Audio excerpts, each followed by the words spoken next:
Muy buenos días, ¿cómo les va? Arrancamos las novedades tributarias de la semana. Les habla la contadora Marianela López, egresada en la Universidad de Ciencias Económicas de Buenos Aires y profesora adjunta de la misma casa.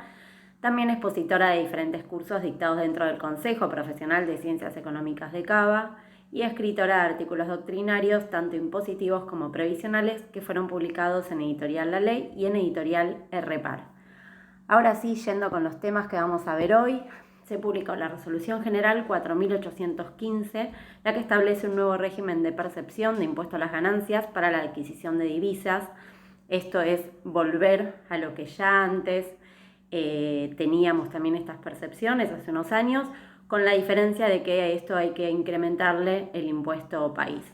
Y por el otro lado ya se reglamentó la moratoria ampliada de este año con la resolución 4816. Así que hoy vamos a estar viendo estos temas. Para poder ir viéndolos punto por punto, primero tenemos la resolución general 4815 en cuanto al régimen de percepción de impuesto a las ganancias para la adquisición de moneda extranjera. Bueno, lo que establece esta resolución es un régimen de impercepción de impuesto a las ganancias sobre las operaciones que estén alcanzadas por el impuesto país, que es el impuesto para una Argentina inclusiva y solidaria, de conformidad con el artículo 35 de la Ley 27.541 y sus modificaciones. Quiere decir que todo lo que abarque este artículo de esta ley va a ser todo lo que va a estar alcanzado por las percepciones de impuestos a las ganancias. Entonces, ¿cuáles van a ser estas operaciones que están alcanzadas? Como para hacer un repaso. Lo que nos habla el artículo 35 de la Ley 27.541 es que está alcanzado por impuesto país y por consiguiente también va a estar grabado en cuanto a estas percepciones de impuesto a las ganancias las compras de billetes y divisas en moneda extranjera para atesoramiento con o sin un destino específico que esté vinculado al pago de obligaciones en los términos de la reglamentación vigente del mercado de cambio, que sean efectuados por residentes del país. También van a estar alcanzadas los cambios de divisas efectuados destinados al pago de adquisición de bienes, prestaciones o locaciones de servicios efectuadas en el exterior que se cancelen mediante la utilización de tarjetas de crédito, de compra, débito y cualquier otro medio de pago que sea equivalente a este, y también incluidas las relacionadas con las extracciones o adelantos en efectivos que se hayan efectuado en el exterior. También se incluyen las operaciones de compras efectuadas a través de portales o sitios virtuales o cualquier otra modalidad por la cual las operaciones se estén perfeccionando mediante compras a distancias en moneda extranjera. Bueno, también aquellas adquisiciones destinadas al pago de servicios prestados por sujetos no residentes en el país que se cancelen mediante la utilización de tarjeta de crédito, de compra y de débito. Adquisición de servicios en el exterior contratados a través de agencias de viajes y turismos mayoristas o minoristas del país.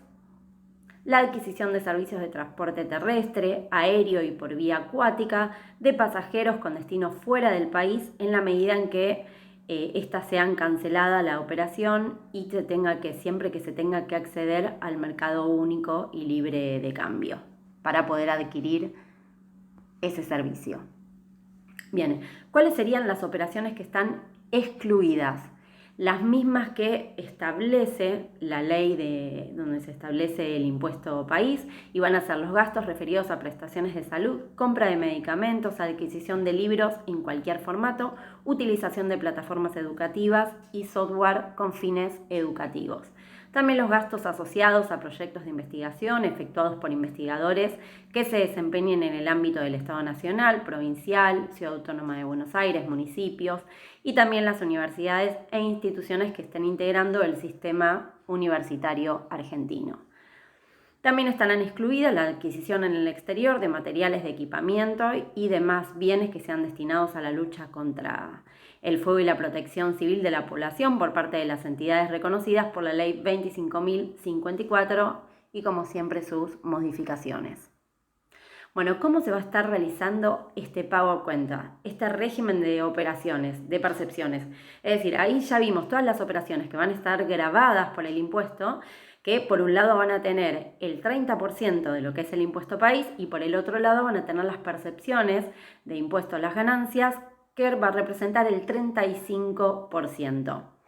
¿Cómo se va a estar realizando este pago a cuenta? Bueno, las percepciones practicadas van a tener para los sujetos pasibles el carácter de impuesto ingresados y van a ser computados en la declaración jurada anual del impuesto a las ganancias o en su caso en la declaración de los impuestos sobre los bienes personales, que corresponde al periodo fiscal en el cual fueron practicadas. Esto es similar a lo que se aplicaba hace unos años en cuanto a estas percepciones de impuesto a las ganancias. Si yo no me lo puedo descontar en la declaración jurada de impuesto a las ganancias, me lo voy a estar descontando en la declaración jurada de bienes personales, con lo cual le estoy adelantando el impuesto al fisco mediante estas percepciones cada vez que yo adquiera divisas, cada vez que adquiera moneda extranjera de cualquiera de las formas que antes les mencionaba, me van a estar haciendo las percepciones y luego recién me las voy a poder descontar en impuesto a las ganancias o en bienes personales. Me dice, si la operación sujeta a percepción se realiza mediante tarjeta de crédito, de compra o de débito, la percepción va a ser practicada según corresponda con el titular, usuario, titular adicional o beneficiario de la extensión. O sea, lo mismo que el impuesto a país. La percepción me la va a estar haciendo el sujeto en el cual a mí me está recibiendo ese monto que se me está cobrando, ya sea por la adquisición de divisas, será el banco, o por la adquisición de algún tipo de servicio si lo pago con la tarjeta de crédito. Bueno, las percepciones efectuadas van a ser computadas como pago a cuenta de los tributos según las condiciones del sujeto pasible del cual se le practicó la percepción, como les dije anteriormente. Para aquellos sujetos que estén inscriptos en el régimen simplificado, del cual están exentos de impuesto a las ganancias, y siempre y cual no estén inscriptos como sujetos autónomos por otra actividad en impuesto a las ganancias, bueno, en este caso, esta percepción se la va a poder descontar mediante el impuesto sobre los bienes personales. Y para el resto de los sujetos, se lo van a estar descontando del impuesto a las ganancias. También, por ejemplo, todos aquellos que trabajan en relación de dependencia. Ahora, ¿cómo se reintegra esta percepción a los sujetos que no sean contribuyentes de impuesto a las ganancias o de bienes personales? Bueno, en este caso, quienes se encuentren imposibilitados de poder computarse a favor estas percepciones van a poder solicitar la devolución de este gravamen que se percibe una vez finalizado el año calendario en el cual se efectúa la percepción. Con lo cual siempre hablamos de lo mismo, ¿no?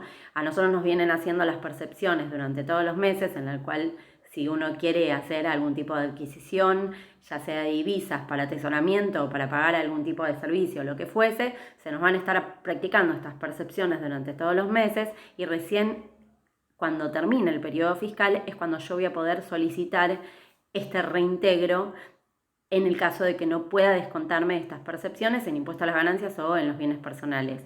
Y lo mismo para el caso de que sí pudiera descontarme en impuesto a las ganancias y en bienes personales, también voy a tener que esperar que finalice el periodo en el cual me practicaron la percepción, o sea, el periodo anual. Algo importante es que en estos casos, en donde los contribuyentes, o sea, los clientes, tengan que solicitar esta devolución, van a tener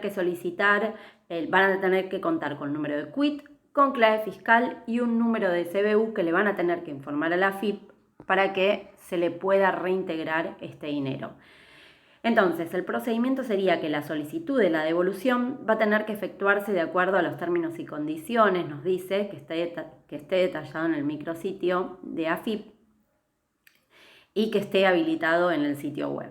Se va a poder visualizar y seleccionar las percepciones que fueron efectuadas e informadas por los agentes de percepción, y de haber percepciones que no estén informadas, va a haber una opción en la cual el sistema me va a poder permitir que se carguen en forma manual, pero a partir del mes subsiguiente a la fecha en la cual fueron practicadas. Si la solicitud se aprueba, directamente se va a estar acreditando y se transfiere al número de CBU que el cliente informó a la AFIP. Ahora, si la solicitud de devolución se rechaza, el cliente va a ser notificado por alguno de los medios que están establecidos en el artículo 100 de la Ley de Procedimiento, que es la Ley 11.683. Bueno, eso por un lado lo que son las percepciones de impuesto a las ganancias. Por supuesto que van a tener que terminar de aclarar también cómo es el tema en cuanto a relación de dependencia, si nos lo van a estar descontando de las retenciones mes a mes o si directamente vamos a tener que esperar a marzo, como era hace unos años atrás, para que se nos reintegre la totalidad de las percepciones. Y de tener un remanente lo vamos a tener que solicitar, o sea, un remanente a favor del cliente, lo vamos a tener que solicitar también la devolución mediante esta vía que antes recién les expliqué. Bueno, yendo a lo que es la moratoria ampliada del 2020, se publicó la Resolución General 4816 y es la que reglamenta bien cómo va a ser esta moratoria. Entonces, ¿cuáles serían estos aspectos reglamentarios? ¿Cuáles son los puntos más importantes? Haciendo un resumen, se establecen, lo primero que podemos decir es que se establecen las categorías de los contribuyentes. Vamos a tener los que son, por un lado, las micros, pequeñas y medianas empresas con certificado MIPYME que sean vigentes a la fecha de la adhesión. Por el otro lado tenemos los condicionales, que son aquellos que acrediten al inicio del trámite de inscripción en el registro de empresas MIPYMES a la fecha de adhesión al régimen. También tenemos las entidades sin fines de lucro y organizaciones comunitarias, entes públicos no estatales y entidades sin fines de lucro, asociaciones mutuales, entidades civiles, religiosas, entre otras. También tenemos los pequeños contribuyentes, que van a ser las personas humanas o sucesiones indivisas que registren la inscripción en el impuesto a las ganancias sobre los bienes personales o en el monotributo al 26 de agosto de este año y registren la condición de activo en alguno de dichos impuestos durante el año 2019 y que cumpliendo con determinados requerimientos la FIP los caracterice como tales. Y por último tenemos los demás contribuyentes que no les acabo de mencionar recién. Bien, ¿cuáles serían las pautas y los requisitos que van a resultar procedente para la condonación de intereses, multas y sanciones? Bueno, tenemos los tipos de planes como micros, pequeñas y medianas empresas. Las condicionales y los pequeños contribuyentes van a tener que la condición es hasta 60 cuotas para poder regularizar los aportes de seguridad social, así como las retenciones, percepciones impositivas y de seguridad social, y 120 cuotas para las restantes obligaciones. Algo de esto ya veníamos hablando en los otros noticieros. Por otro lado tenemos las entidades sin fines de lucro, las asociaciones mutuales y otras van a poder regularizar hasta 120 cuotas todas las obligaciones. Los demás contribuyentes van a poder hacerlo mediante 48 cuotas para poder regularizar los aportes de seguridad social, así como las retenciones y percepciones impositivas y de seguridad social, y por otro lado 96 cuotas para las restantes obligaciones. Bueno, ¿cómo va a ser el pago cuenta? Para realizar el pago cuenta van a tener que ingresar las micro pequeñas y las micros empresas y los pequeños contribuyentes y las entidades sin fines de lucro, las asociaciones mutuales y otras entidades exentas. Las pequeñas empresas y medianas van a tener el tramo 1, que van a tener que ingresar un pago cuenta del 1% de la deuda consolidada. Las medianas empresas tenemos las del tramo 2, que van a tener que ingresar un pago cuenta del 2% de la deuda consolidada, y los demás contribuyentes, al igual que aquellos que realicen el acogimiento condicionado por no contar con el certificado MIPYME, van a tener que ingresar con un pago cuenta del 4% de la deuda consolidada. Siguiendo con el pago cuenta, la primera cuota va a estar venciendo el 16 de diciembre de este año y las cuotas subsiguientes van a estar venciendo el 16 de cada mes. ¿Cómo van a ser los intereses de financiación? Será el 2% mensual para las cuotas con vencimiento hasta el mes de mayo del 2021 y luego se va a estar aplicando la tasa de Badlar. ¿Cómo va a ser la caducidad por falta de pago? Bueno, en el caso de caducidad del plan por falta de pago de las cuotas, va a depender el tipo del contribuyente y la cantidad de cuotas que se haya solicitado para poder regularizar esta situación. Entonces la FIP lo que va a hacer es que no va a realizar la denuncia penal contra aquellos responsables que regularicen las obligaciones susceptibles de encuadrarse en el régimen penal tributario y tampoco en el código aduanero. Este mismo criterio va a ser aplicable para aquellos que, cancelando la obligación con anterioridad a la fecha de entrada en vigencia de esta moratoria y no se encuentren incursos en algunas de las causales de exclusión de este régimen. O sea, va a actuar de la misma manera. Y para poder adherirse a la moratoria van a tener que presentarse las declaraciones juradas o liquidaciones de determinadas obligaciones que se estén regularizando. Van a tener que declarar el número de CBU y tener domicilio fiscal electrónico. Bueno, hasta acá llegamos con las novedades de esta semana. Me quise abocar en esos dos puntos que me parecen, en estas dos resoluciones que me pareció lo más importante. Así que nos vemos la semana que viene. Muchísimas gracias por su atención, como siempre.